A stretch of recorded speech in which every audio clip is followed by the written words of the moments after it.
Now, we did promise you kitchen hacks, and making jam is something that brings Chef Jay an immense amount of joy. Forget store-bought jam. Once he shows you how easy it is, you'll be firming up the stove in no time. Now, I get intimidated by so many things in the kitchen, I'm not going to lie to you, and jam happens to be jam, marmalade, all the above. Really? It's so simple. And today we're going to be jamming. We're jamming on Daka Boom Bam. Hey, you know when you don't know the lyrics?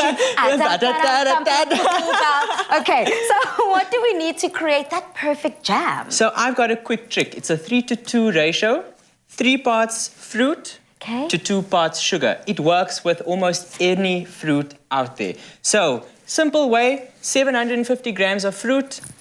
500 grams of sugar. And I can see that you've frozen up, are these plums? These are plums. Use whatever's in your cupboard. I mean, you know, whatever you have at home.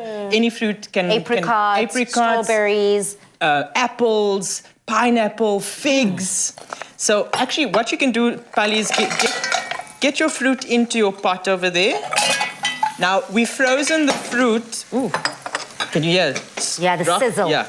So we freeze the fruit because first it intensifies the flavor, and secondly, it already starts to break down the cell walls, which leads to a nice jammy consistency. You want that fruit to really break down and incorporate into your jam. Like literally almost dissolve. Literally almost dissolve. And then we've got our sugar that you can just pour over the top there. Okay. Yeah, there we go. Oh, wow. Can you hear that? And then, Pali, if you can pass us a knife over there. Got you. Which knife? Does it matter? Chef's knife, so the bigger one, yeah. Okay? Thank you. And then what we're going to do... And let me give that a cut. Thank you, thank you, thank you, thank you. Okay. And then what we want to do is actually you can squeeze the juice of your lemon in. And, okay, so now this... People might come for me with this, okay? I don't mind the seeds. I was going to say, are you not meant to put your hand over it? Okay, so the seeds actually contain the pectin that helps to set the jam. So what you could do is put it in a little muslin cloth bag if you don't want to have it in your jam. Because I was going to say, already I've got mine over there, so no. Pour them in, girl. Pour them in. Okay. So that helps you develop the jam. It helps with the setting of the jam. And at this point, people mustn't feel tempted to add water. Yeah. Remember, we've frozen the fruit, so as the fruit starts breaking down, it will release the juices. Almost, yeah, as we said again, that melting idea. Exactly. So you want to gently just get that through. I'm going to increase your temperature a little bit. Oh, there. Increasing it. We're increasing the temperature. You really want that fruit to start breaking down. Oh, okay. Okay. Now, at the end of the day, Chef Jay, I think I've spoken to you about this. I don't like to leave my pot. I'm the type to sit at my pot and want to keep stirring and stirring and stirring with jam. Should you have a close eye on what you're doing, or should you almost just go forget about it for a bit? Most certainly. I can't tell you how many times I've actually burnt my jam.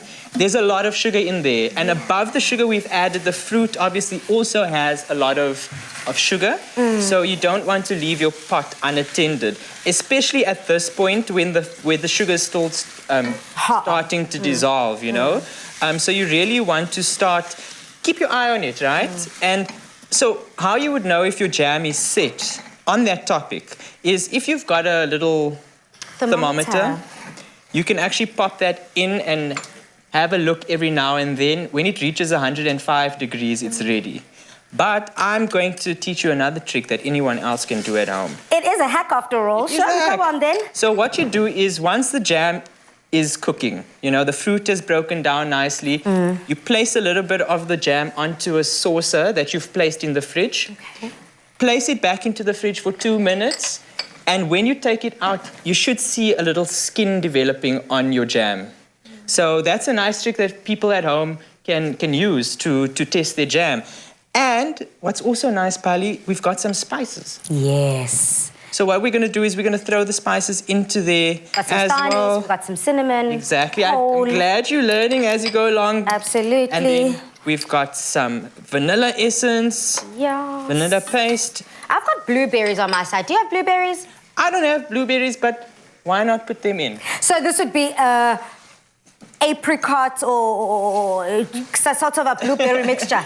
Exactly, and the blueberries add such a fantastic color. And you can see how it's starting to really break down. It's starting to caramelize, and that's exactly what you need. So this will take about 30 minutes for it to really, really break down. And then you can see all of those beautiful jams we've made ahead of time. Wow. Absolutely stunning. Super, super simple. Again, top tips, tricks to making sure that you get a jam right. Is there a way to mess up this recipe? Because you've made it so simple. Well, burning your sugar is definitely a way. Trust me, I've done it a number of times. So keep your eye on the pot, you know, and just have fun with it. If you want to try this and if you've forgotten some of the tips and tricks, simply head over to afternoonexpress.co.za.